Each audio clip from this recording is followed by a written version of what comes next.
So, if I were being completely honest, being stuck inside has turned me into a little bit of a potato.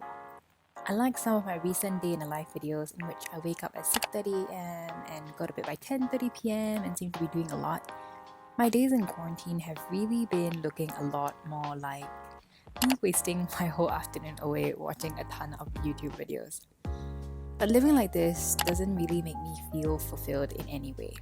So today I want to talk with you about a couple of things I'm trying to do or remind myself to get over this slump. These are tips that have helped me in the past and hopefully help you, regardless of whether you're watching this now from home or in the far future when you're feeling unmotivated in life in general. So, without further ado, let's get to it. If you've watched any of my previous videos, you know that I'm all about self-acceptance and self-compassion and not beating yourself up for feeling the things that you feel.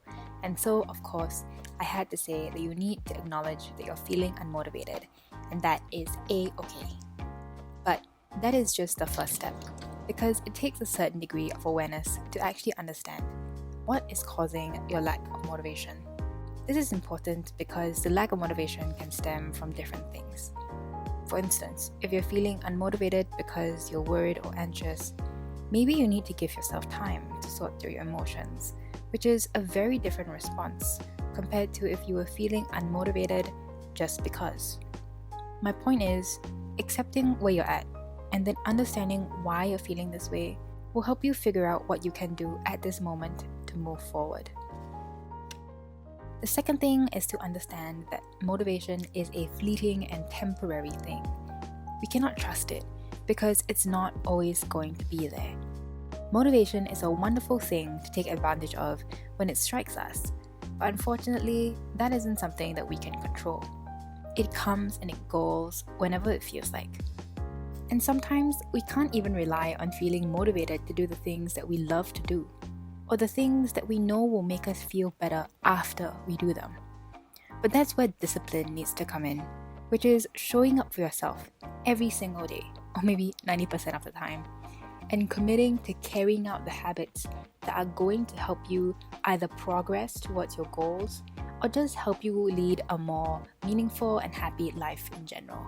Discipline helps you make good long-term decisions and overcomes the temptation to let yourself be ruled by your desire for comfort and immediate gratification. We all have our off days, but the best of us have learned how to do what they need to get done, even when they don't feel like it. So now, if you've decided that you're going to power through your lack of motivation and start getting your life back on track, let's talk some practical tips of how to actually do this. So I'm starting off with the most basic point, which is to prioritize your physical and mental well-being. I won't dwell on this too long because I'm sure we all know this by now, but being mentally and physically strong truly is the foundation of everything else. Getting a sweat on never fails to lift my spirits and set me up for a great rest of my day. Although it may be the last thing you feel like doing when you're unmotivated, that feeling that you get after is one of the best ways to kick you out of your slump. The next tip is to stick to old or recreate new routines. I think a big part of the reason why a lot of us feel unmotivated now in quarantine is because we have lost touch with our normal rhythms of life. We're all going through huge transitions that we need to adjust to. And because of this, we've had to let go of some of our past daily routines that made up such a big part of our lives. Routines that usually helped us build in time for the important things like exercise, self-care, and socialization. The great thing about routines is that our brain carries them out almost automatically. When you do something day after day, your brain forms it into a habit that you don't even need to think about before doing. For example, when was the last time you felt unmotivated to brush your teeth? You probably can't remember because it's a habit that's been ingrained into our brains. When we are able to create a routine, stick to it, and make good habits the building blocks of our lives, we don't need to rely on motivation to spur us on to lead a meaningful life. You'll start to live life on autopilot in a good way. You do things that are important to you or work towards your goals every single day, even when you don't feel like it. Another thing that usually helps me work my way out of an uninspired state is to set a goal and break it down into tiny little tasks that I can work into my routine. This goal can be as grand or as ordinary as you like. It can be as easy as doing a 7-minute workout a couple times a week, or as long-term and complex as learning a new language. But be specific with this. You don't just want to write down a goal and then hope it will somehow materialize. But instead, think about what you actually need to do to achieve that goal. I've personally set the goal to start learning Japanese whilst in quarantine. And I've broken this big goal down into a study plan, writing down what resources I'm using and even setting mini deadlines for myself. Just writing all of this down got me really pumped to get started. Maybe I'm just a nerd, but I get a feeling of excitement whenever I have a plan in front of me, because seeing the individual steps that I need to take to get me where I want to go makes a huge task seem so much more manageable. But it's one thing to get started and another to keep going, which is why it's important to remember the previous tip and build these tiny tasks into your daily routine. If you use a calendar to organize your day, schedule it in. You could also try this thing called habit stacking, whereby you pair a new habit onto an existing one. For example, if you wanted to take your vitamins more regularly and already do yoga every morning, you could put your vitamin bottles near to your yoga mat to remind you to take them. Ultimately, if you want to make any long-term changes into your life, you need to find a way to create habits that will get you 1% closer to achieving your goal every single day. Have dinner tomorrow evening. 明日の晩ご飯を食べませんか? 明日の晩ご飯を食べませんか? As James Clear says in Atomic Habits, you do not rise to the level of your goals. You fall to the level of your systems. Ultimately, it is your commitment to the process that will determine your progress.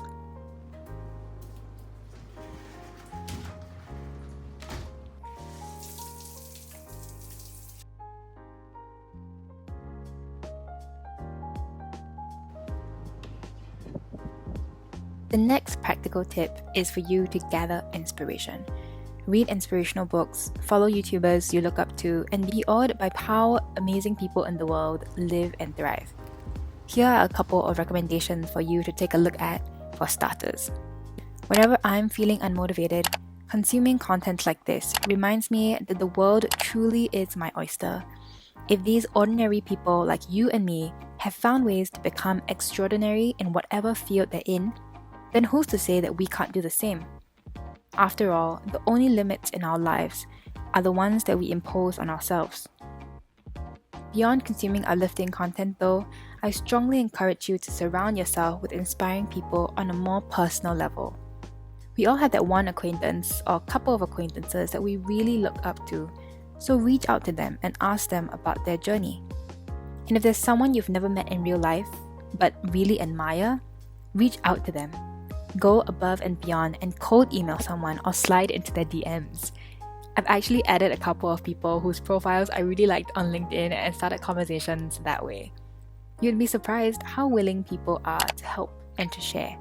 And there's so much that you can learn and grow from that process. And of course, who's gonna say no to new friends, right? However, it is also important to remember that there's a fine line between inspiration and comparison. Be careful not to fall down the slippery slope of comparison, or of putting yourself down for not being where someone else is along their own journey. Don't feel bad or discouraged for feeling unmotivated when other people seem to be doing a lot.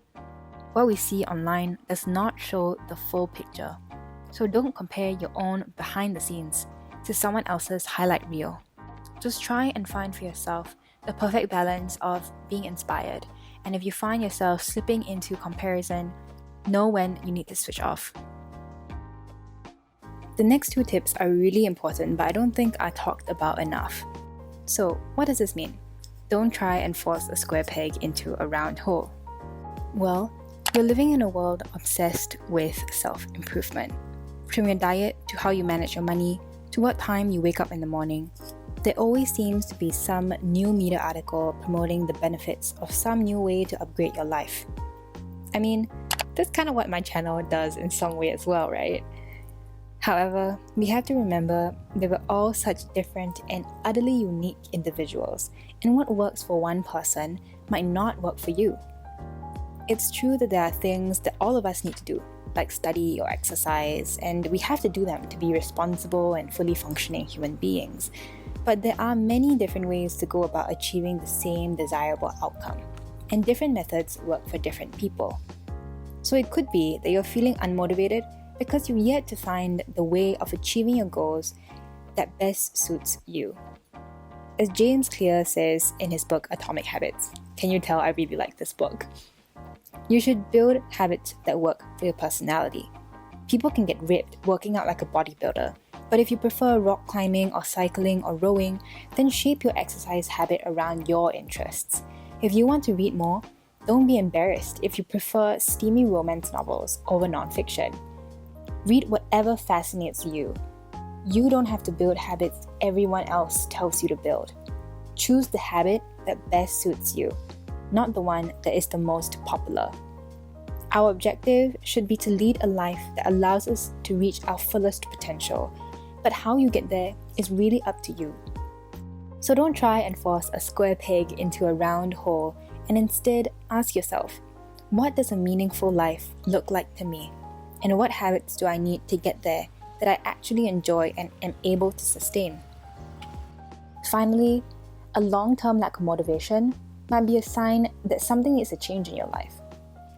As our life circumstances change and we grow as people, our routines, habits, and lifestyles change right along with it. This means that the habits that once worked for us might no longer serve us, and it's really difficult to motivate yourself to do something that doesn't add much value to your life any longer. For example, in my second year of college, I was waking up at 5:30 a.m. every day, and at that time it was great because my classes started way earlier in the day and I needed the amount of time in the morning to get my morning routine done. But as the semesters went on, my schedule changed. My classes started later in the day and I was sleeping a lot later as well, which meant that A, I needed more sleep, and B, I didn't have a strong reason that motivated me to get out of bed at 5:30 a.m. because even if I woke at 6:30 or 7:30, I had more than enough time for my morning routine. Now looking back, I remember feeling very disappointed in myself for a couple of months for not being able to keep up this great habit. But I realize now that feeling unmotivated to get up at 5:30 a.m. was just a sign that my needs were changing. This doesn't mean that I'm never going to wake up at 5:30 a.m. ever again. It just means that at this point in my life, it's not serving me, and so there's no need for me to do it. So I encourage you to constantly reassess and look critically at your lack of motivation. What might it be telling you about your life? For instance, if you're in college and you constantly dread going to class week after week, it might be a sign that you're studying the wrong thing, or taking the wrong classes, or just really don't vibe with this professor. Maybe you're in a job, a club, or doing an internship that you're not motivated to put in the effort to do well. Maybe that's telling you something about whether this is the kind of work that you even want to do. So instead of trying to always chase away that feeling of being unmotivated, think deeply about what it's trying to tell you. Obviously, we all experience periods when we feel unmotivated to do even the things that we enjoy.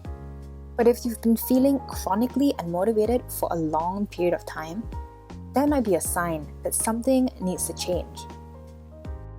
So these are the tips that I'm going to try and keep in mind as I get myself out of my slump, and I hope they've helped you in some way as well.